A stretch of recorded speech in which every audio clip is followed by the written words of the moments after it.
أعزائي متابعي قناة علم نفسك مع أحمد رفاعي، أهلا ومرحبا بكم في مصر وفي كل مكان. النهاردة هناخد مع بعض حرف من الحروف المفردة في خط الرقعة، وهو حرف الياء.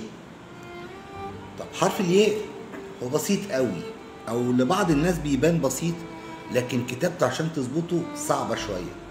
لكن احنا هنعمله مع بعض بالميزان بتاعه تمام التمام النهاردة إن شاء الله. نشوف حرف الياء بيتكتب ازاي.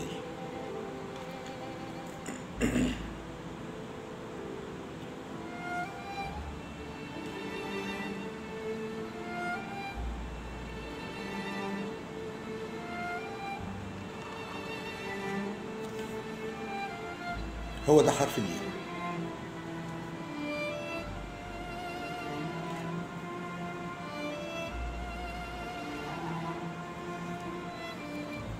نشوف المقاسات بتاعته عامله ازاي.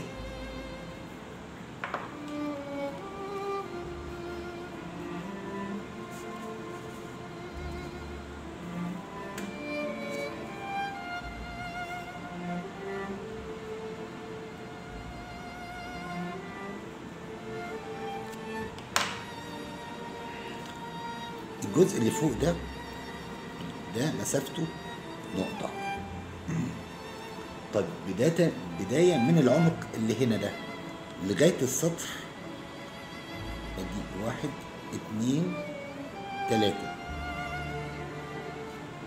طيب نهاية العنق ده والديل اللي في الآخر المسافة بينهم بتبقى نقطة. ادي الأبعاد بتاعت حرف الياء عشان أظبطها وتيجي معايا تمام.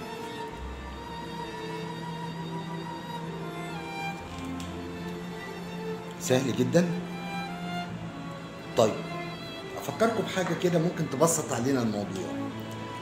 الجزء ده هنا انا لو هقسم الياء لثلاث اجزاء، الجزء ده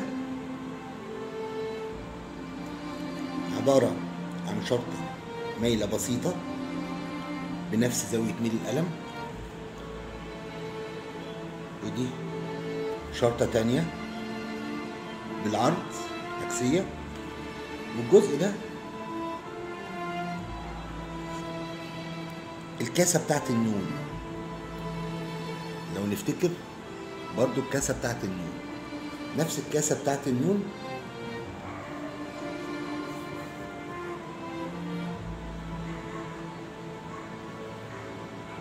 بتساعدنا فيها، هتظبط معايا لما اتمرن عليها.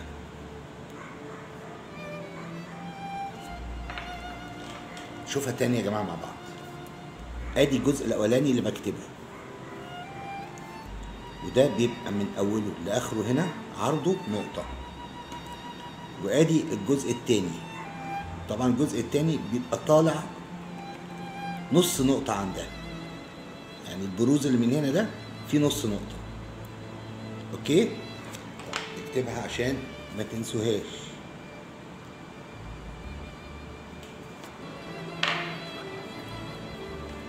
وبعدين بنزل بجزء من الكاسة بتاعت النون من عند العنق ده الاولاني لغاية السطر تحت، دي مسافة 3 نقط اللي هو طول حرف الالف. طيب من عند اخر العنق من هنا لغاية الديل بتاع الياء المسافة بينهم نقطة. بكده هتظبطوا الأبعاد بتاعة الحرف من جميع الاتجاهات. الموضوع بسيط جدا جدا وسهل جدا، محتاج نمرن ايدينا. واوعى تيأس لو ما جاتش معاك أول ولا تاني مرة، خليك وراها.